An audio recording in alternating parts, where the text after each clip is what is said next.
CR101radio.com, podcasts, and more. Deuteronomy 19, verse 14. Social inheritance of landmarks. With this, we conclude our studies in the sixth commandment, thou shalt not kill, and next week we begin the seventh commandment. Deuteronomy 19, verse 14. Thou shalt not remove thy neighbor's landmark, which they of old time have set in thine inheritance, which thou shalt inherit in the land that the Lord thy God giveth thee to possess it. This commandment has several parallels elsewhere in Scripture. For example, in Deuteronomy 27:17, there is a reference to it, cursed be he that removeth his neighbor's landmark. And all the people shall say, Amen. Again, in Job 24, verse 2, there is a reference to the same fact. Some remove landmarks. They violently take away flocks and the feed thereof. Then in Proverbs 22:28, remove not the ancient landmarks, which thy fathers have set.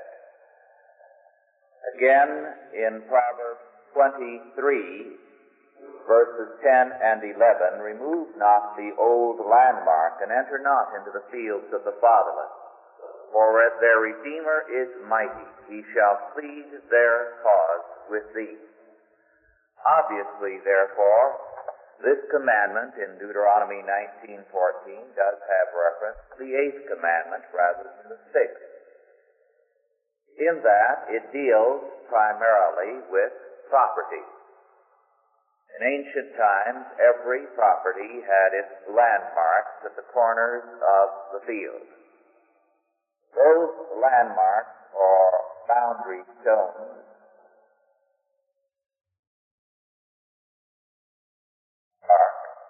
in order to destroy property lines and expand one's property. The way it was done usually was to go out to the corner of the field at night and move the landmark over, say, 2 or 3 feet. Then plow quickly in the morning at sunrise so it wouldn't appear that it had been moved. And over a period of time, by moving the landmark a foot or two each year, you had added a few acres of the neighbor's land to your own. This was called removing the landmark. However, although the reference to the eighth commandment, thou shalt not steal, is very obvious, we do know from Scripture that it had reference to the landmarks of history, of doctrine, of morals, and of similar things as well as property. The references in Proverbs make this clear, and then, of course, in Hosea 5:10, we read, the princes of Judah are like them that remove the landmark. I will pour out my wrath upon them like water. And, of course, the meaning is very obvious there in Hosea, because what he is saying is that the princes of Judah, as judges and as rulers, are breaking down the barrier between right and wrong, between truth and falsehood, between God and Baal. They are therefore removing the spiritual and moral landmarks, destroying them. The commandment, the sixth commandment, is thou shalt not kill.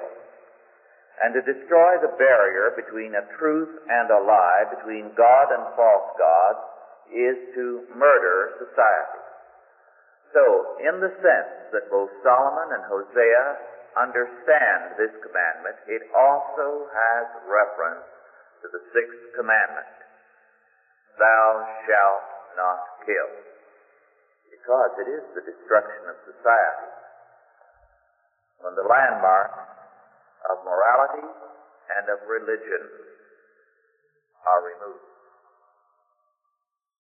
The removal of landmarks, of course, has been a major task of education and politics in recent years. This past week I was reading a book on the history of textbooks in America, and the author, who was very happy about what is going on, commented as he surveyed the education of 19th century America.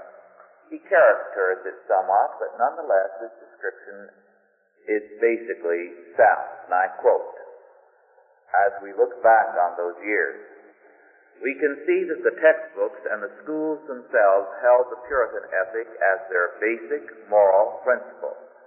It was this ethic that shaped and unified the nation.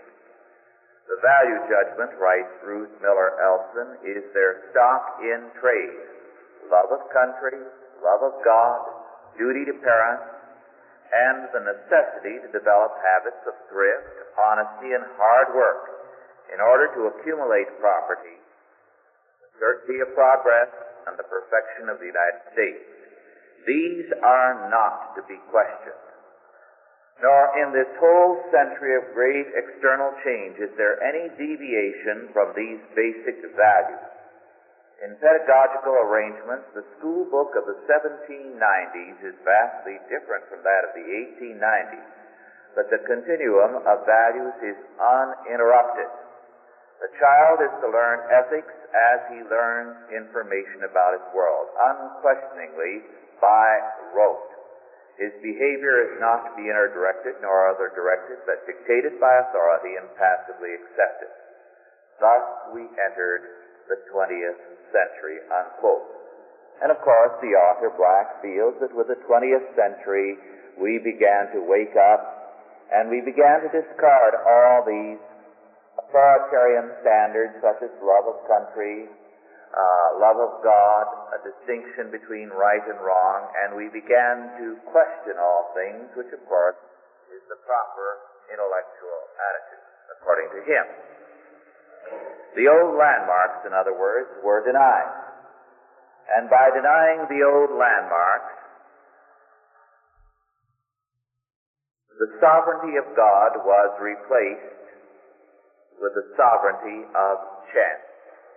In a recent issue of Saturday Review, Charlotte Willard stated it very plainly. She wrote, and I quote, "Chance is the only certainty in the universe," unquote.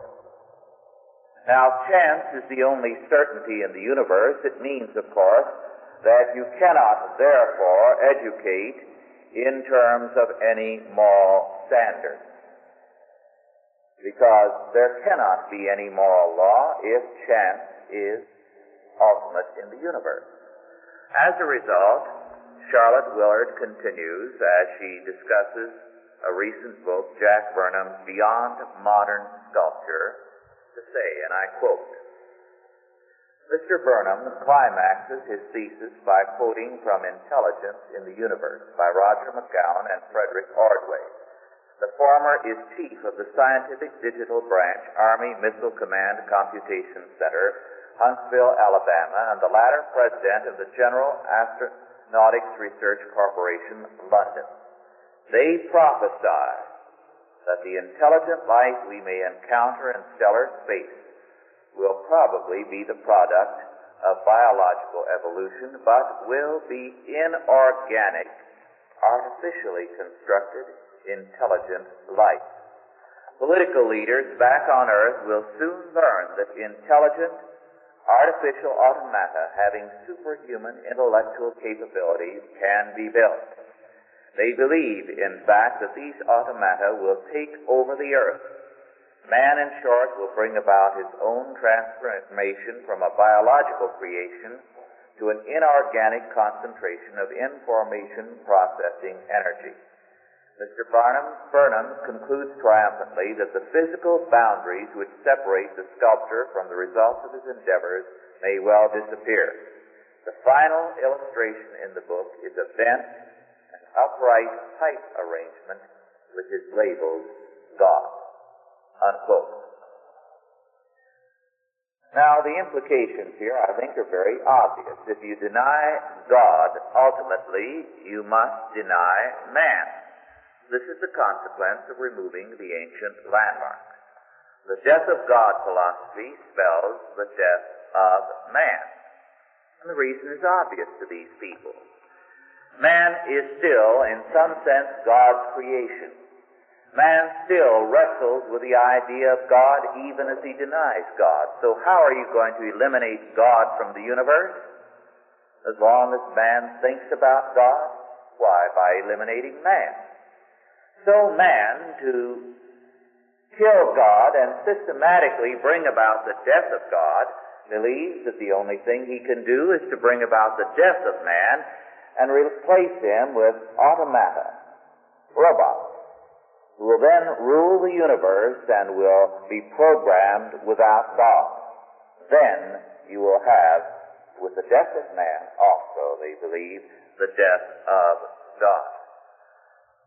This seems fantastic to us, but mind you, these are not fools, but the prized scientific minds of our day which are thinking along these lines.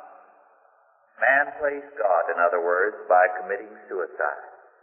And of course, this is a point made over a century ago by Dostoevsky in his novel, The Possessed. He said ultimately that men who deny God must commit suicide in order to eliminate God from their world. As a result, in the world around us, we are seeing man moving towards that suicide. In law, the old landmarks have been replaced. This has been the work steadily of our courts, in particular of the Supreme Court. Instead of the landmarks of Scripture, of absolute law, we have relativistic landmarks according to the Supreme Court.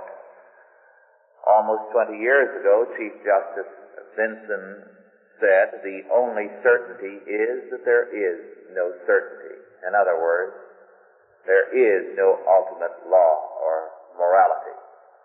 Thus, with this relativism, we have a rubber yardstick which measures according to every man's wishes. But men cannot cope with reality with rubber yardsticks. And as a result, we find man increasingly unable to understand the world around him. He has a rubber yardstick, and he can measure nothing. Thus, crime rose very drastically between 1967 and 1969. But the majority of Americans, according to the Harris survey, believe that crime has dropped in that time. This is an interesting fact. Why? They've become more accustomed to riots and campus disturbances, and so it doesn't seem as extreme to them in 1969 as it did in 1967. And so they believe there has been a major drop in crime. This is the majority of Americans. Since they have no objective standard, how can they see an increase? They measure everything with a rubber yardstick. It is not surprising, therefore, in a relativistic world, that people do things not in terms of an absolute law, but in terms of the group. Twice this last week, from totally different sources, I learned that with many people, it is the end thing to be for Bradley. In other words, the only criterion for voting is this the end thing to do? Is it any wonder that we have problems? To war against landmarks, as our world is doing, is to war against progress and against hope. In a world of chance, nothing exists but change, meaningless change. Therefore, how can man know the future and educate in terms of the unknown? Last week, one of this group reported to me the problem confronting her in classes in education, and I've had this reported repeatedly by students who are in education, and of course I've encountered this repeatedly in my reading. What the professor had said last week in class, feeling that this was the most learned pronouncement, that in a world of chance and of change, how could man know the future? Therefore, how can you educate children in terms of the future? Because any facts you teach them today may be completely obsolete by the time they are adults. Therefore, there is nothing really that you can say, this the child must learn. What the child must learn, however, is that we are in a world of change and chance, and must be educated to this. Now, is it any wonder that we have revolution on the campuses? If the child is taught that there is nothing real except chance and change, then it is the duty of that child to wage war against any and every establishment, so that even if his own crowd becomes the in crowd, the establishment, he must declare war on them. And if he becomes the top dog, then everyone must declare war on him, because only chance and change are ultimate. And this is the philosophy of education as it is taught in school after school today. It is your students who have learned their lesson who are doing the rioting. And this is why a non-Christian school has no logical philosophy of education. It has no right to exist, because either it must line up with its philosophy of chance and change, or with a biblical standard in terms of the landmarks of Scripture. In a world without landmarks, every law or landmark is a criminal offense, because it is standing in the way of chance and change. As a result, the moral premise of the Marquis de Sade was, and I quote, "In a criminal society, one must be a criminal," unquote. And this, of course, is the premise of your radical students. They have a moral duty to break the law, because ours is a criminal society. It is dedicated to the old landmarks, and therefore it must change. It must change perpetually, and therefore one must be a criminal in order to overthrow it.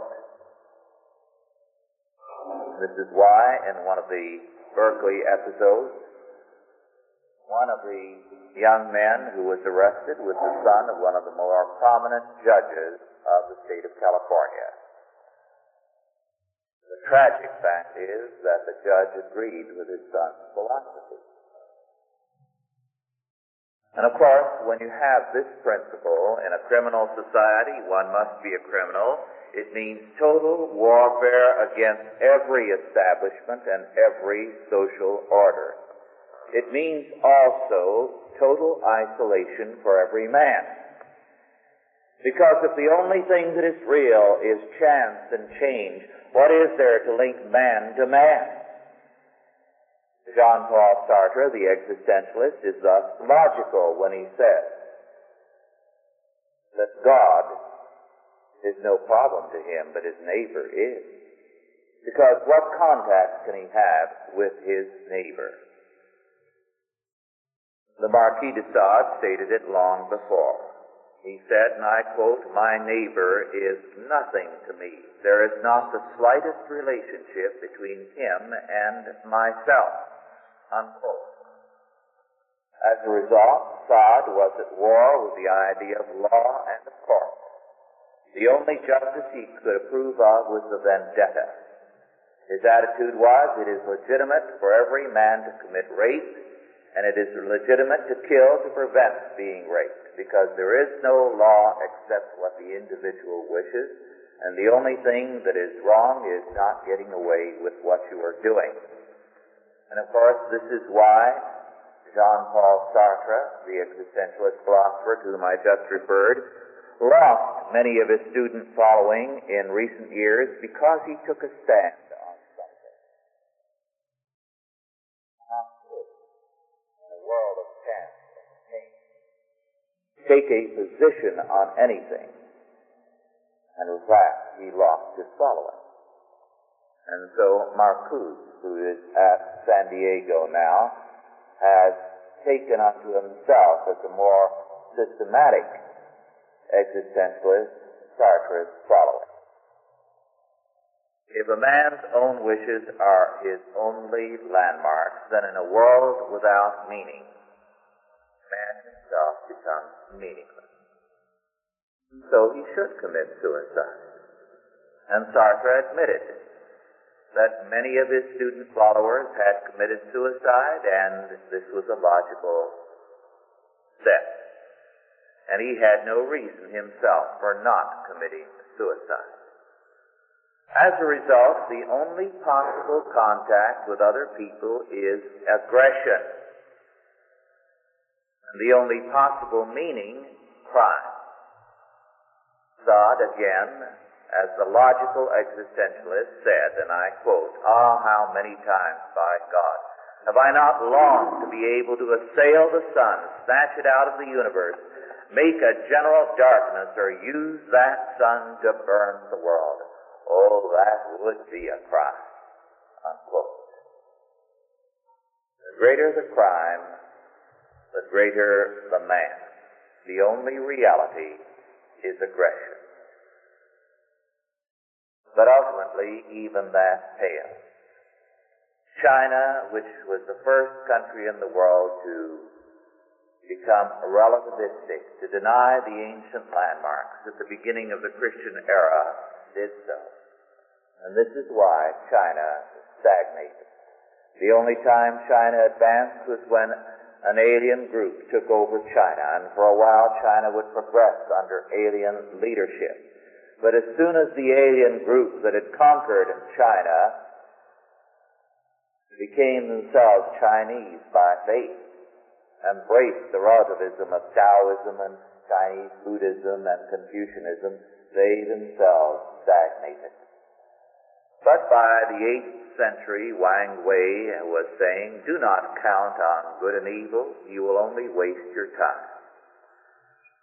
And what was the cure for everything? The doctrine of non-being. There is the only remedy. In other words, to be dead. Deny all meaning as the cure for meaninglessness, and finally, vice. In a world where the landmarks are destroyed, deny the possibility of landmarks. In other words, tell the starving man that hunger is a myth. This is the conclusion of relativism.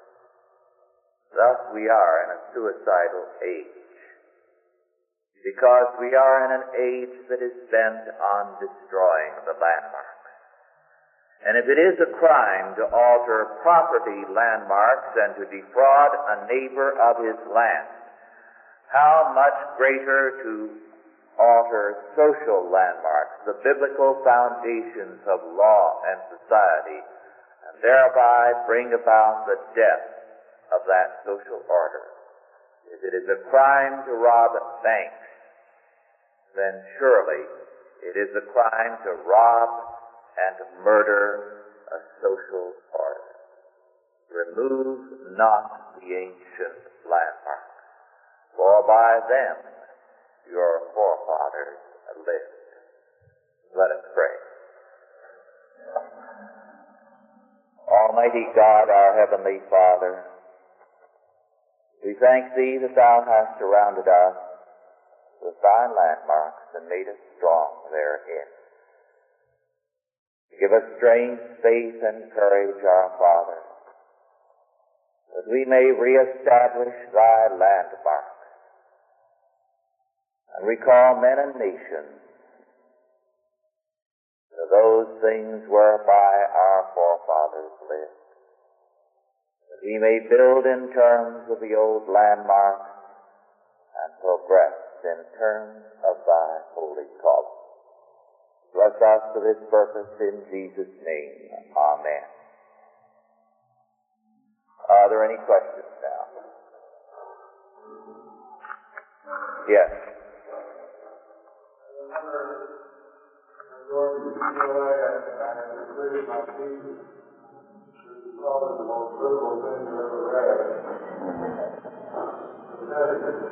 And I was thinking about going to my doctor. Now, they insisted, several doctors at UCLA insisted that I go to the University of Columbia because it was the absolute epitome of pain. Yes.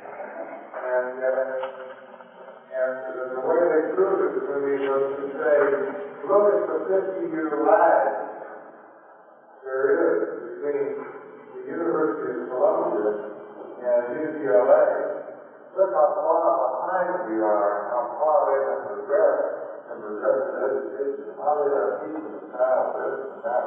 And though I can't specifically remember the specifics of what they pointed out, when I look at my thesis, I think to myself, my goodness gracious, I must have been already there, you know.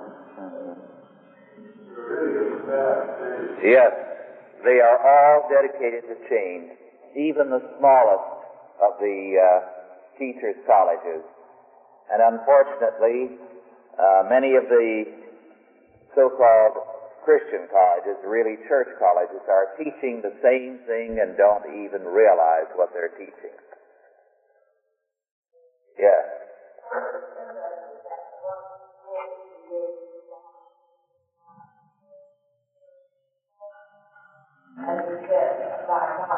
Yes. Yes.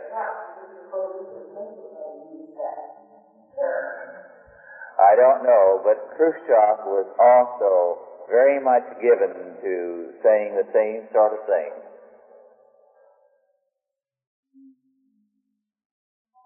Yes.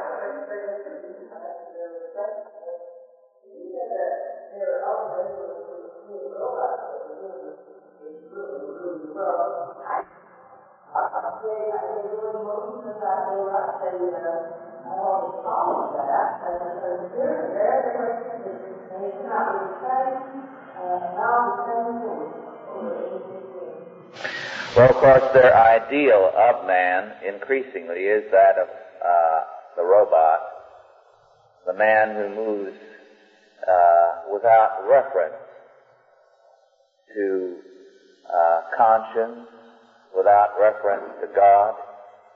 But, of course, the ideal now is that man must be dispensed with. One scientist recently said that man was tainted, that the machine could be created as a pure instrument, and therefore the machine was the man of the future. Now, if we had invented these statements a few years ago and said this was where science was tending, we would have been really attacked. But they're saying these things to a degree that staggers the imagination.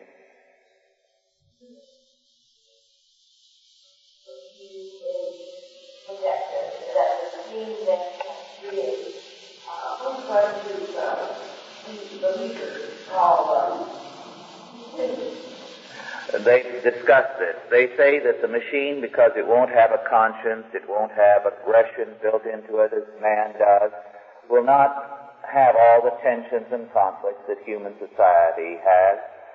The machines will be self-regenerating, will manufacture new machines. It will all be programmed. Now, of course, they are talking utter nonsense, but they do believe that nothing is impossible with them. They feel that they are gods who are able to create a totally new world. I have in my Mythology of Science quoted one of the top astrophysicists who says that they will make a new sun when this one wears out, when it dies. Yes. Well,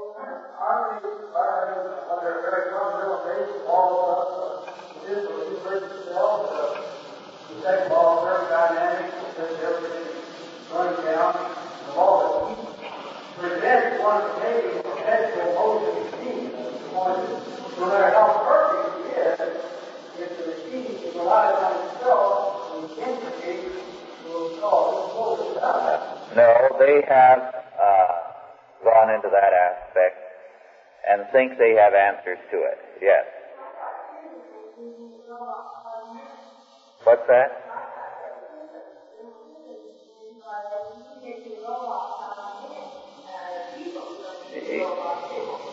Yes.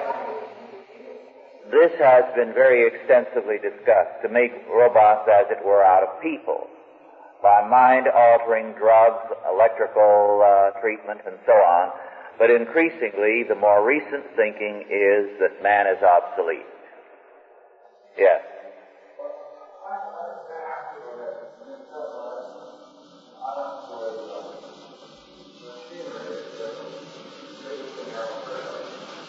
And all of the things are programmed for the man has to program. But now the program comes through from Pittsburgh for machine operated in Chicago. Once that big is made, goes on the machine and does that again. But where they still have to have managed to do that programming on the web. But I say we understand how they do themselves. They don't program themselves. Well, they believe they're going to overcome that. Of course, I think they're very, very wrong, but their hopes are unbounded, yes.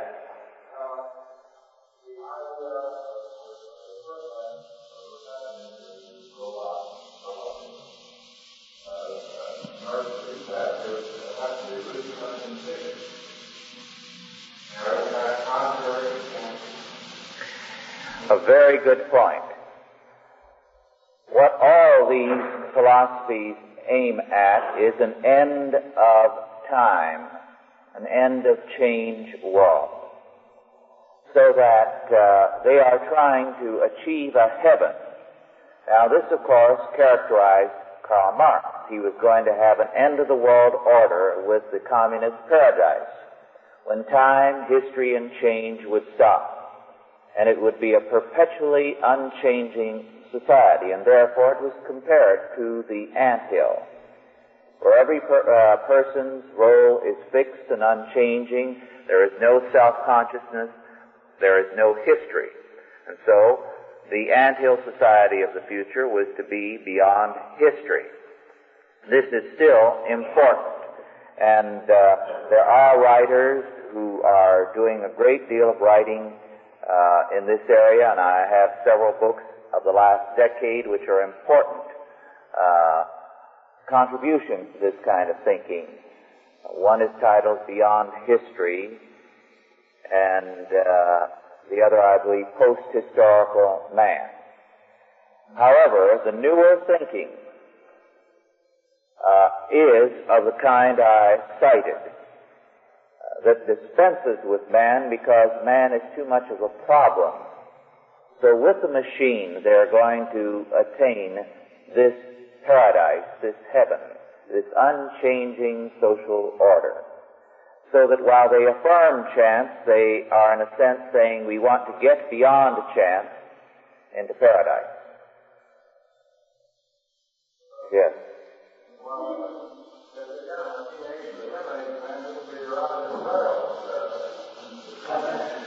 But the point, you see, is, your question is a valid one, but you see, to deny God, ultimately, they're going to have to kill man.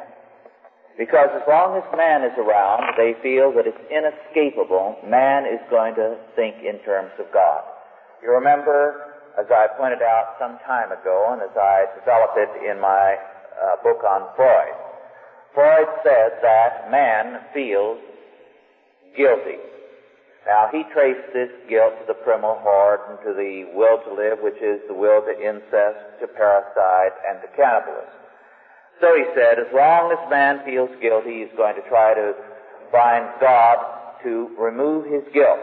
So he said, the way to eliminate God and religion is to do so by coming to a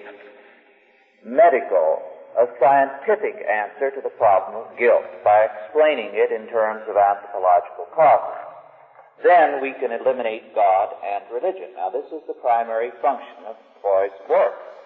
Well, of course, this has been tried for a long time, but for all their attempts,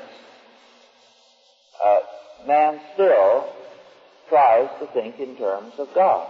So now, the next step, of course, is to eliminate man entirely. Then, with man eliminated, there will be no one to think about God, and you can say God is dead because man is dead. Well, our time is up.